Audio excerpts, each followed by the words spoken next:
President Trump is threatening to take the tax return fight to the Supreme Court just days after a top Democrat formally requested 6 years of his returns. The president is fighting back, pushing a false narrative that he cannot release his taxes because they're under audit. Truth is, you can. Meanwhile, President Trump is pulling a 180 on shutting down the southern border, first claiming he would close it this week, then giving Mexico a year warning, and then finally saying he doesn't think he will ever have to close it. Let's discuss with Madison Jessiato. She's a Trump 2020 Advisory Board member, political strategist, and attorney. Good morning to you. Welcome back. Thank you, Victor. Good morning. So let's start here with what the president said yesterday during this meeting in California. Let's watch. Whether it's asylum, whether it's anything you want, it's illegal immigration, can't take you anymore. We can't take you. Our country is full. Our area is full. The sector is full. Can't take you anymore. I'm sorry. Can't happen. So turn around. That's the way it is. Turn around. That's the way it is. Should the U.S. stop admitting potential asylees who believe they have a credible fear of injury or death? I don't think this is about us stopping the admittance of these type of people, but I think it's about us taking a hard, long look at our system, and hopefully Congress doing that, and fixing the problems that we have. Our system's absolutely overburdened. We heard so many Border Patrol agents and judges and people over the past months talking about this. And so when we have tens of thousands of cases in backlog in the courts, and just recently, we're seeing migrants go up and up and up. Just in March, 100,000. We had at the border. Our system is not made to handle these numbers of people, so we need to make sure that we build a more efficient system to be able to handle this, and of course, only admit the people that have valid merited asylum claims. Yeah, but he's not saying he's not saying decrease the number. He's saying we can't take you anymore. I'm sorry, it can't happen. Turn around. That's the way it is. You're the making reason a why nuanced he's saying point. that is because of the overburdened system. He's not saying we don't want people coming to our country. Of course we want to protect people with merited asylum claims. No, but of that's course we want literally good what he immigrants said. coming to this country. Control room, but play it again. You have to put it in the context, Victor, of what he's talking about. Play it again. He's not saying we don't want you because we don't want people coming to this country. Whether it's asylum, whether it's anything you want, it's illegal immigration, can't take you anymore. We can't take you. Our country is full. Our area is full. The sector is full. Can't take you anymore. I'm sorry. Can't happen. So turn around. That's the way it is. You're making a nuanced point, right? The president is saying it doesn't matter what it is. Illegal immigration, asylum, sorry, can't take you, go home.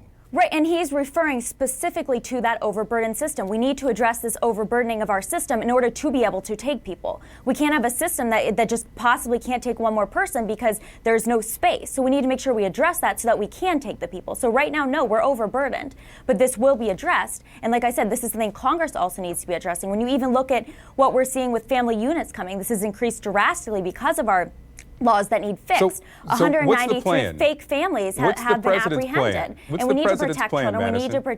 We need to protect people coming from all of these countries. What is the president's plan? Is to continue, number one, to work on the border and to work with Congress to find a solution to this. Work on the border is very vague. What is the plan to deal with the numbers of people coming here to seek asylum?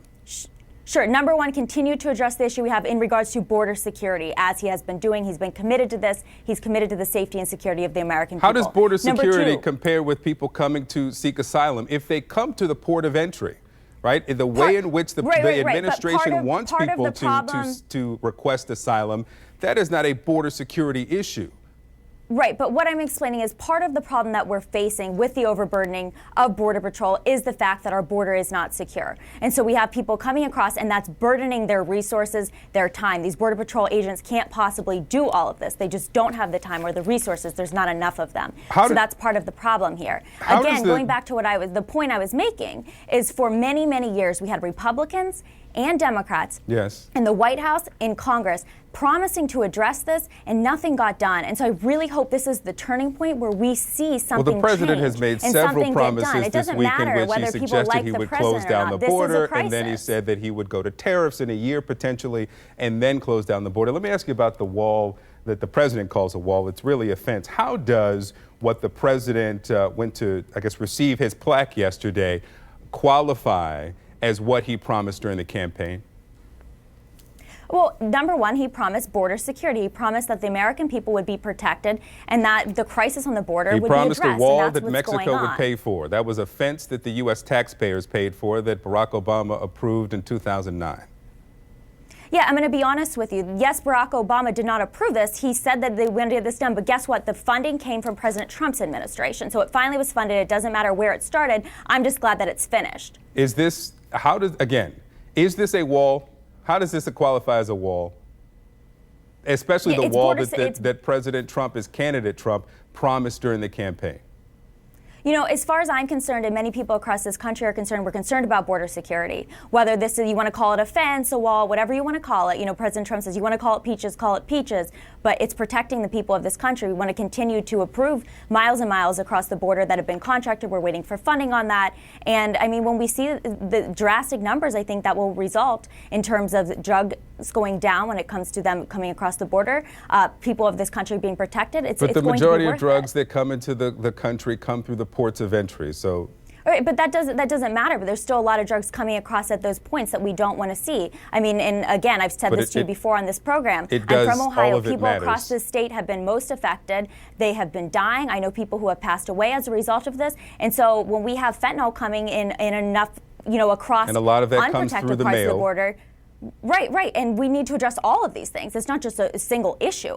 It's a multi-layered issue. And part of that layer is addressing the fact that we have an unsecured border where enough's coming across to knock out a significant portion of our population. And so we need to address that. I mean, to say that we don't just because other drugs come in other places is just silly. Madison Jessiato, thanks so much. We'll be back. Thanks.